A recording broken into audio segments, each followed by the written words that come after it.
Hi, my name is Steve and welcome to the Seaside Allotment channel. And I'm planting today, and I love planting. Done quite a few things. First up was the carrots. So they went into a bed that previously had winter marvel lettuce. That was coming to the end of its life now. It's been fantastic in January and February, which is when we really welcome a nice sort of crispy, lush leafed lettuce, because lettuce in January and February is not the best quality. Winter marvel fills that gap really nicely. So cleared that bed and planted Mercurio carrots, which is a pelleted. We bought pelleted seeds from moles, and I was really pleased with those. Planted them about 1 inch spacing in 1 inch drills, and so kind of alternate spacing like that. On the assumption that we'll get about 50% germination, and other than that we'll just thin, because we want them about 1.5 to 2 inches apart, which is about right for carrots that are going to be picked young. And obviously these are early carrots, so they're going to be picked as soon as they're ready. And we'll probably pick alternate carrots or something like that just to thin them out a bit more.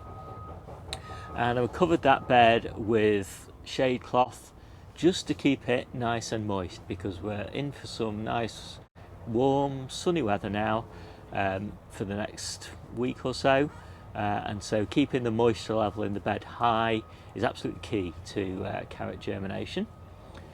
So next up we planted a bed of spinach under a little cloche, and that was red kitten.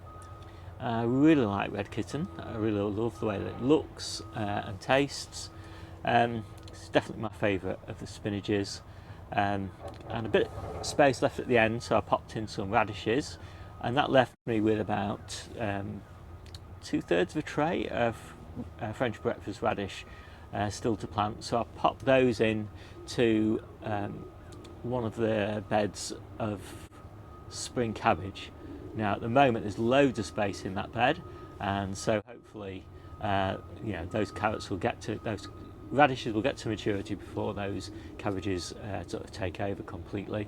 And if not, we'll just harvest them for leaves, so I'm not too worried about that, because we've got stacks of radish in the ground at the moment.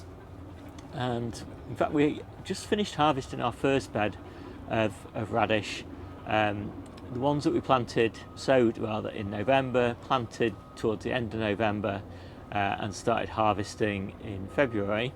And so we just finished harvesting that bed.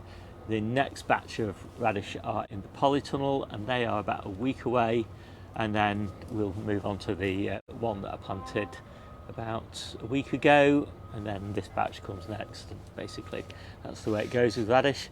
I never plan radish, basically. I just always have a tray available, and whenever I get spaces anywhere that are going to be free for as long as radishes take to mature, I just pop them in. It just means that I've always got something to fill up any gaps in the beds, and everybody loves radish at this time of year, so we never have enough.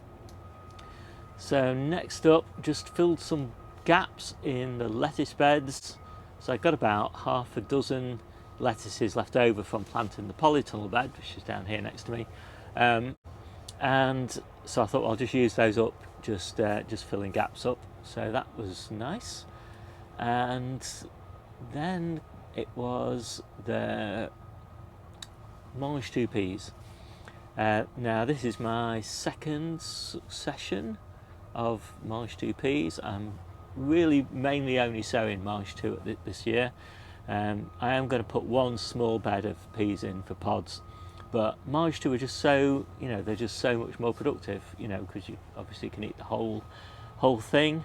And the ones I sow, Oregon sugar pod, you can even let them mature to a reasonable sized pea, and you can still eat the pods, and so you're getting the benefit of the pea and the pod. What can you can't complain about that, can you, really?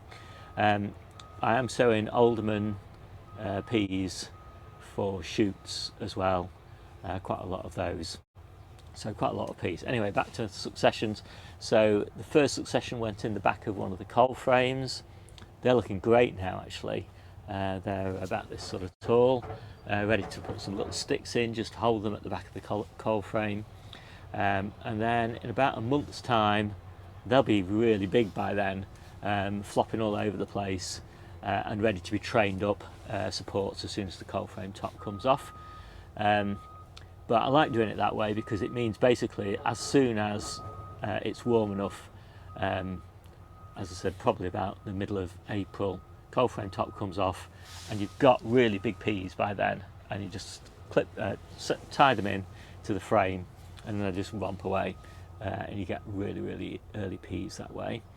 And they don't take up any space at all because they've just been stuck at the back of the cold frame minding their own business. This batch have also gone at the back of the cold frame, but it's one that doesn't have a top on. It's not really a cold frame, is it? But it's the one that had those radish planted in it, with the cabbages, and so that they've gone in about a month later.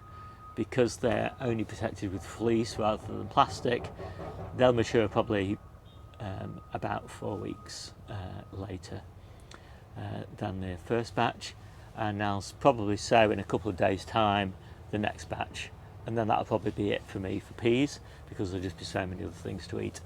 Later on we'll switch to beans. So I think that is pretty much everything that I got planted today. It's a lovely day. As I say, I love planting, so can't be beat really. See you soon.